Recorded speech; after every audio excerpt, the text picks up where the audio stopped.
After a long COVID-induced wait, we finally have our big Season 10 finale. But with so much time passing, does it undercut the impact of the story? Especially now that it's not really a finale. It's The Walking Dead, Season 10, Episode 16. A Certain Doom.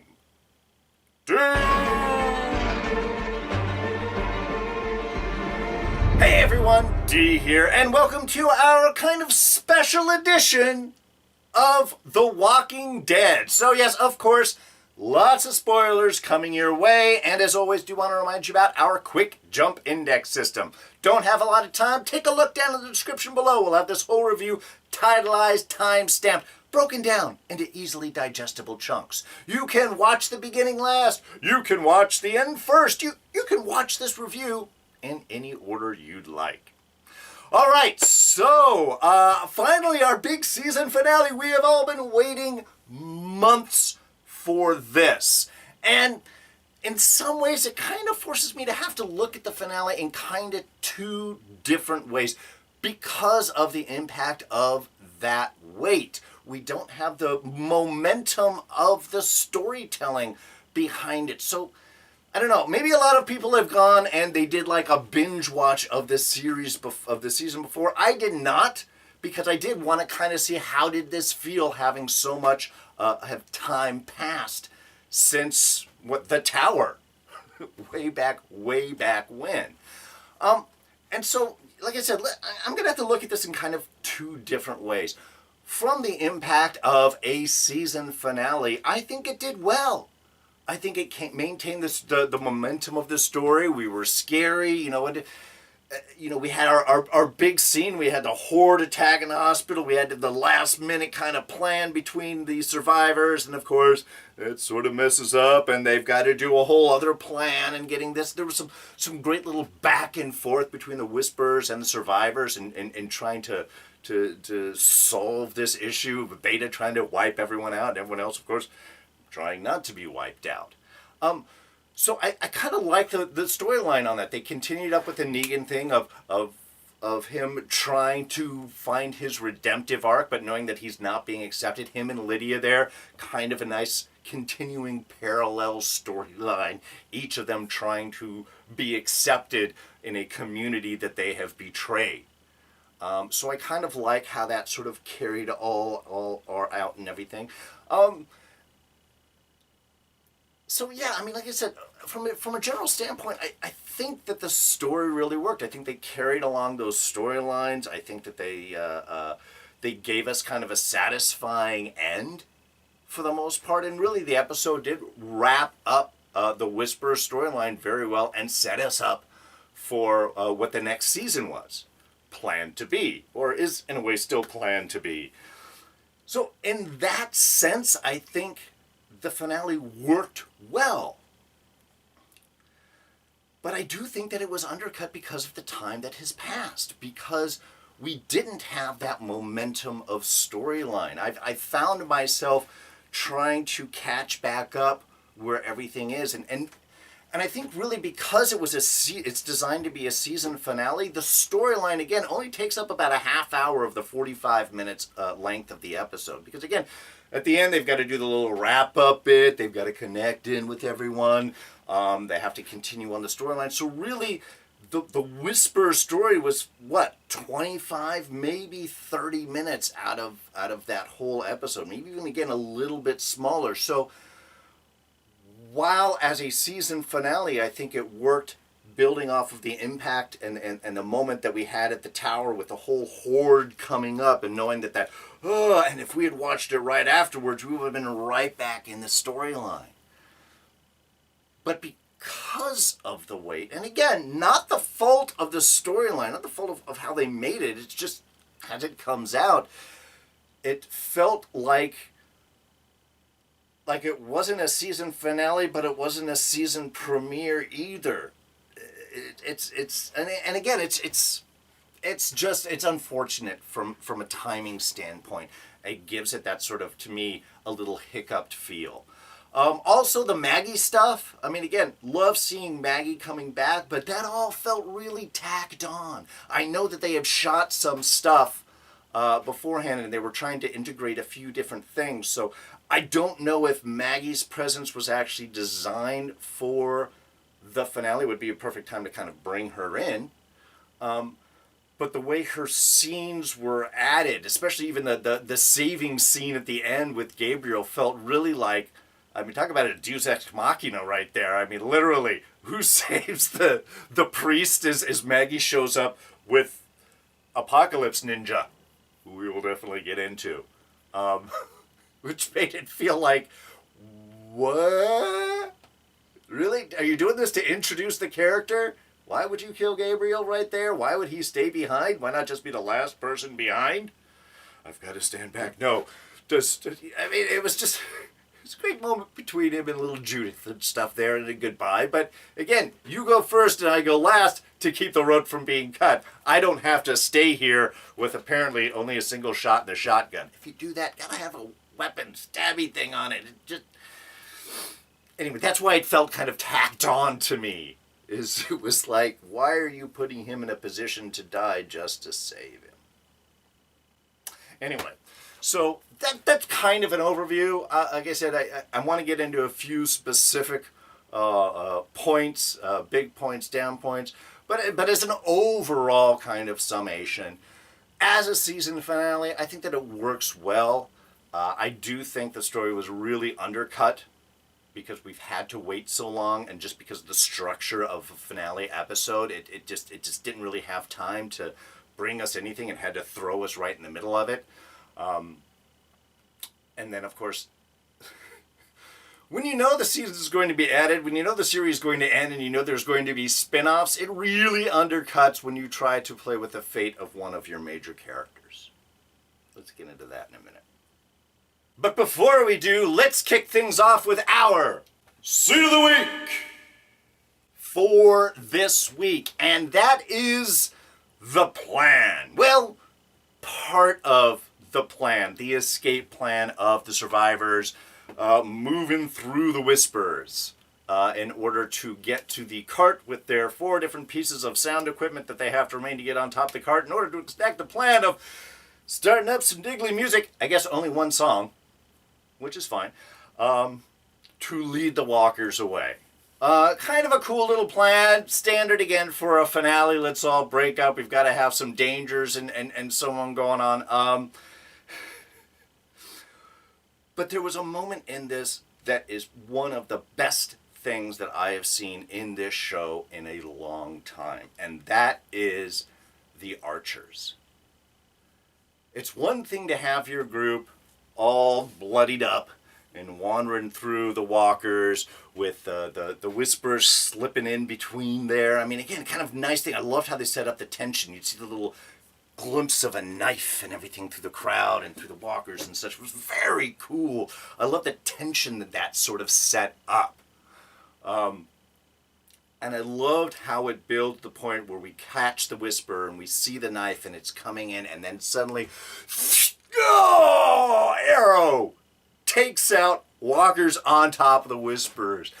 Having a sniper crew watching your people, and as soon as the enemy comes up, you take them out, and then all the walkers move on top of them and allow your crew to go through. It was just, that is the next step of movement in this, and I loved it. It didn't make sounds. It was completely surprised. We didn't get to see the archers set up, so we got that impact. Ha ha ha. It was awesome. Now, the subsequent of tightening things up and Beta saying, oh, tighten it up and everything, that I didn't like as much. They showed the crowd so big, it would have taken minutes at least for a whispering a chant like that to get through the crowd. And I know that they played a lot with Beta's connection with the walkers, and that it's kind of this whole next level psychopathic, we're all connected type kind of thing. Very cool little scenes, I have to say. Also with Beta tripping out and the walkers turning to him and kind of talking to him, and we are the end of the world, and then turning and going off. Really nice, showing the kind of just mental drop-off that Beta is going through. So I know that they kind of imply this extra connection that he has with the Whisperers. But it should have taken a little longer for that whole thing, for them to tighten up and really have that big kind of crowd look to it. So, again, I'm kind of split. That was a little much. I love the crowd stuff, but really, having a sniper group watch over your people as they move through was just, I really love to see it, and was, I think, the best strategy move that I have seen from the survivors in a long time. One quick little note, the bit of tension we did have in the scene is, of course, when Beatrix gets taken out by the walkers and loses part of the equipment. Carol just wanders off, because really that's what she has to do. She can't turn around and try and take the equipment. It would draw attention to her, grab the backpack. And of course Lydia comes out, and she was the one behind. She's got her mom's face mask and all that she got from Negan. Really kind of a sad moment. Personally, Beatrix, played by Brianna Venskis, also plays Agent Piper in Agents of S.H.I.E.L.D. It was cool to have her in 2 different shows, especially now that Agents of S.H.I.E.L.D. gone. Yes, Piper technically survives at the end of that, but Beatrix does not. She gets eaten by walkers here. So, Brianna, sad that you're not with our show again. Just kind of a bummer that you get eaten like that. But hey, you went out like a boss, trying to keep things going, trying to keep the plan action happening. So, good on you. You went out like a warrior. Alright, so another thing that I wanted to actually talk about that was kind of a cool little bit was the Whispers taking out the wagon. Again, the heroes are kind of caught. They can only move so fast. They have to drag the entire herd with them. And of course, the Whispers don't have the whispering ability to counteract rock and roll music. But I did like the fact that, of course, they do have a plan. They can move faster than the walkers, which means they can move faster than the wagon, so they're able to get up and move around. And I just liked the coordinated attack. I liked the Whispers grabbing the walkers and using them as arrow shields, coming up behind them, forcing the front team to kind of move a little more recklessly, and that allows them to miss the cable strung across, which takes out the wheel. You know, I guess you can't really design a more sturdy wagon in that type of sense and everything, but I mean, maybe taking out the wheel was a little cheesy. But I kind of liked the multiple tactics that they had, that they were planning on taking out this thing. They were able to do it, and of course, once the wagon was taken out, yeah, the survivors are smart. They got to run for it. There's nothing else for them to do, which allows the Whispers to come up and destroy all the equipment, and there goes our rock and roll. So I gotta say, I really enjoyed that part. Now, the counterattack, I do have a little bit of issue with. I mean, I like the idea of like, well, let's just go in and take the Whisperers out. You know, we'll walk through. We can move through a crowd of walkers these days, too. Again, walkers not quite the danger that they used to be anymore, which makes sense. Evolution and all that. But really, Whisperers live, breathe, eat, work inside of these crowds. They've got the face masks and everything. I mean, really, unless they're showing knives, kind of hard to differentiate between the two of them. Yes, they've got Lydia. They can give them some sort of heads up. And again, I love the survivors, and yeah, they are total badasses.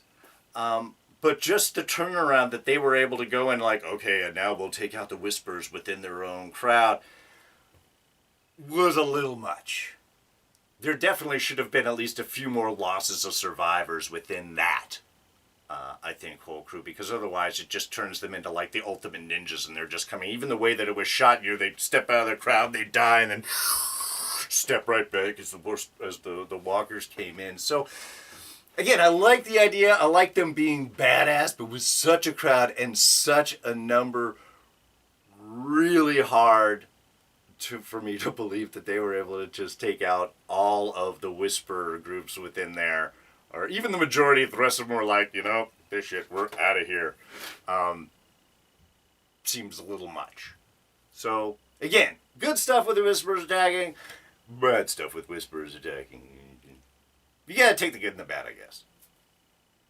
Alright, now of course we have our big endings. We got a duo here, the taking out of Beta, which so much faster than I thought. So much faster than I thought. I mean, when he's looking around for the ground, the whispers are being taken out. He's watching out, no one's going to be sneaking up on Beta here. And I love that Negan is the one that pops up, because of course they play the fact that he's running away early in the episode. He's not going to do that. But he's the one that calls him out. It's like, yeah, this would be the perfect kind of face down. And Beta just knocks the crap out of Negan. Just takes the walker, throws him in there, knocks him down. Yeah, Negan survives for just a minute, but he's about to be taken out. It's like, wow, okay. Guess without Lucille, man, you just don't got it in you. And then Daryl coming in and taking Beta out. Now, yes, we have to appreciate the fact that Daryl just saved Negan's life. He didn't even wait the minute for him to stab Negan and then take out Beta. He saved Negan's life. And they do have a great moment afterwards. I think that was great. And he's like, do you know who the hell that was? And Daryl's like, yeah, nobody. I love that, since they played up what a big country star that Beta was in his previous life. But it happened so fast. I mean, it was the slitch and the stab in the face, and okay, look, I don't think you're pulling knives out of your face like that. Okay, go. And they've really an extended whole, Jesus thing, death there, with the walkers, and in fact had this whole vision of him being accepted in with the walkers before they cut back to the reality of him just which I guess from a dual sense is kind of cool. How he saw it himself and how everybody else saw it. Okay, and again, it builds with that whole connection that Beta has with the walkers and everything like that. I was just surprised the fight was so fast. It was like 3 moves and done. But again, it's kind of the finale, with the build-up, maybe that all worked really well.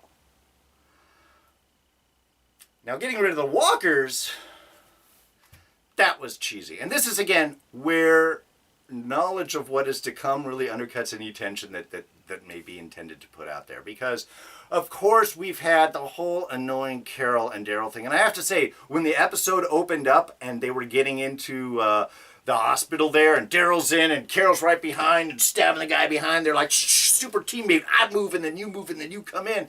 That was awesome. I totally forgot. And then, of course, they have the little conflict afterwards, and I'm like, oh, yeah, that's right, the annoying Carol-Daryl argument. So, yeah, have been waiting all season for this to get shuffled away and done. And we know that Lydia doesn't feel right in here, but this dual sacrificing, I'm going to sacrifice myself, it didn't work for me. It didn't work. Even if I didn't know there was a Carol-Daryl spinoff coming, I didn't think they were going to kill Carol off right here.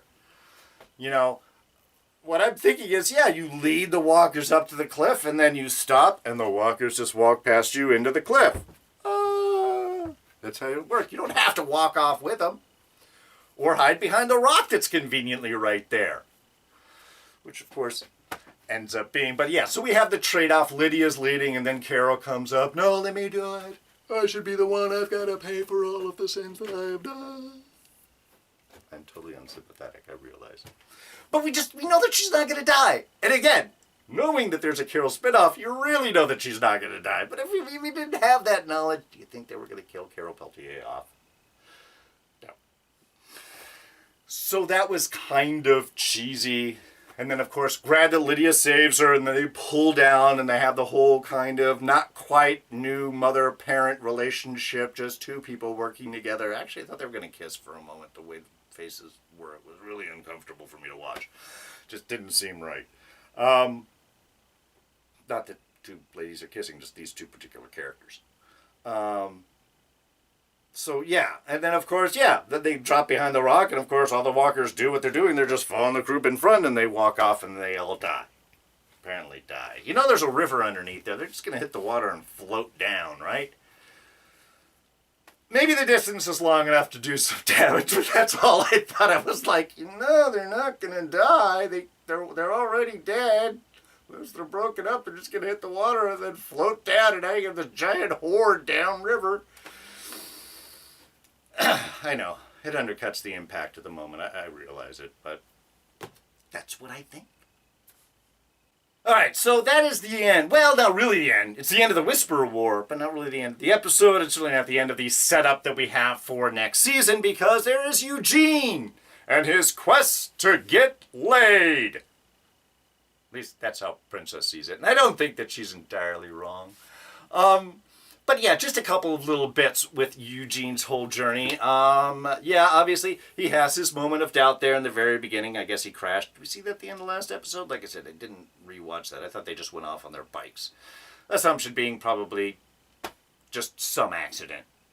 That's just what I went with.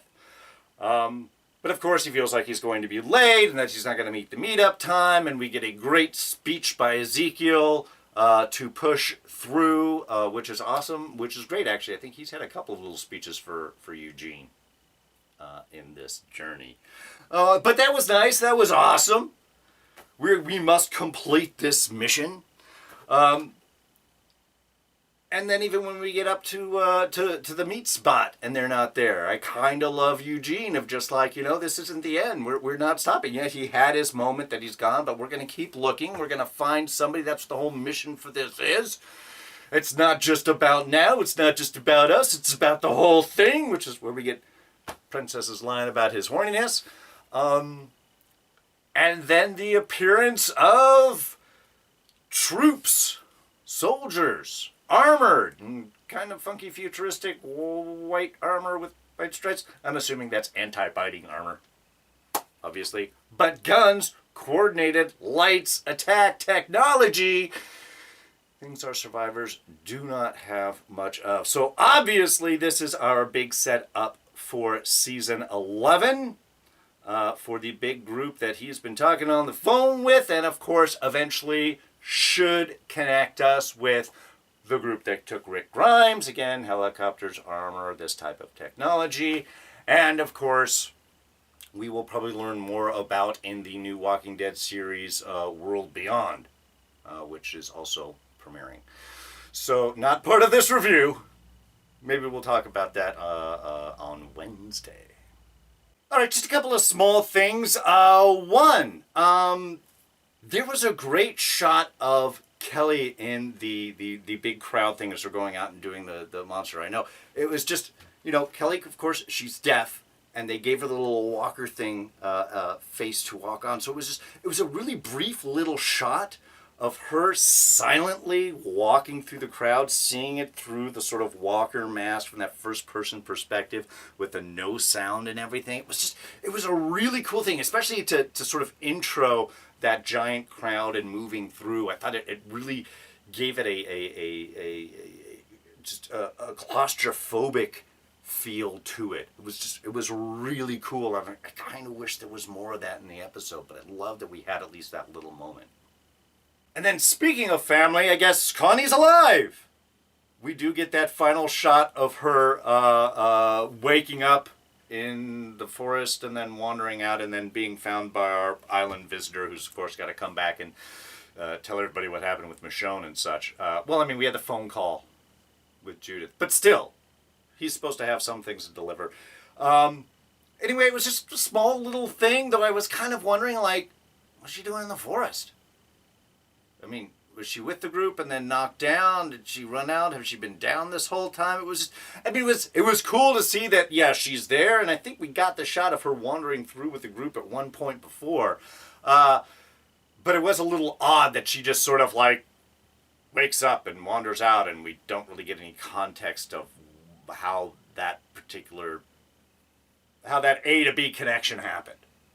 So, love to see her, but just a little weird how that happened. Oh, yeah, Apocalypse Ninja, who's showing up with Maggie. I don't know, because Jesus quit and we needed the martial artists. Is that why this guy's here? It was on the note, the first thing in the note. Jesus is dead. Anyway, Jesus was the big martial artist, and of course, The actor left because he was tired of waiting around on the sides to do something. Anyway, so yeah, it was... Look, I love martial arts. The guy looked cool. I love the mask and the whole, like, double Kai types things action happening. Where did he come? This is so weird. This is the most comic booky thing that we have seen yet.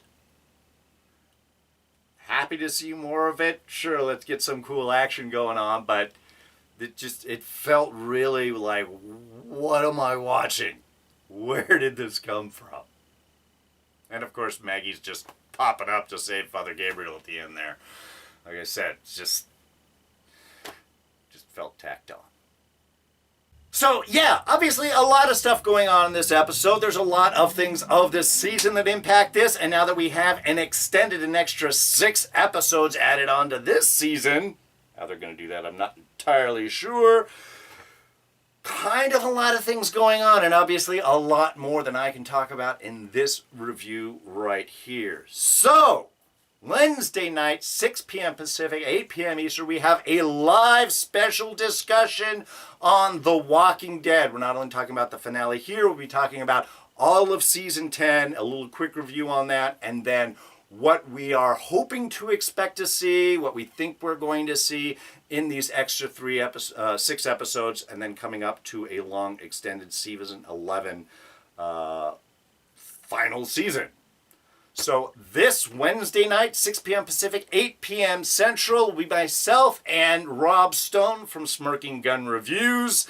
So the two of us, and this will be a great perspective actually, because Rob has been binge watching all of Season 10 up until the finale here. So he won't have that break period. So I'll be very curious to see how the finale felt for him without having that break and having the whole momentum of the season behind it.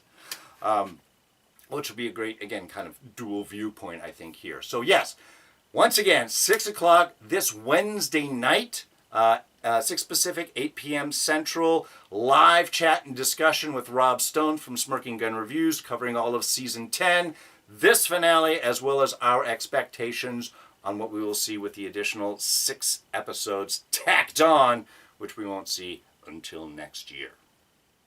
But for me, that is going to wrap things up. Hey, thank you everyone for jumping in and watching these reviews. I know it's been a while since I've done a singular review, and obviously a very long wait since last did Walking Dead. So thanks for jumping in and checking out this little one-off special. I will be covering the additional episodes next year and stuff, and then obviously through Season 11 as well. So these types of reviews will continue for that. Don't worry about it.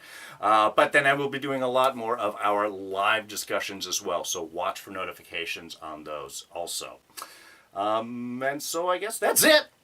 We're all done. And if you enjoyed this, please go ahead, hit that like button, hit the notification buttons that will let you know whenever new reviews and announcements are being dropped. And if you do have any comments, thoughts on the episode, let me know what they are. Throw them down in the comment section below. Now you can always catch me on Twitter and Instagram. I am at Darren Jakes. Please subscribe. Like I say, it's quick, easy. It's a one-button press. We got this. We've got, of course, the extended stuff coming up next year. We're right in the middle of wrapping up The Boys. Plus, we have Mandalorian coming up at the end of the month. And then we've still got our whole season reviews of Agents of S.H.I.E.L.D. coming up. So lots of content coming your way. You won't miss it if you're a subscriber. Do that by clicking this button right here. And we'll go ahead and throw up a couple of our latest reviews right here for you to check out. So, that's going to be it for me. I'm D, and I'm out of here. Catch you guys next time. Bye-bye.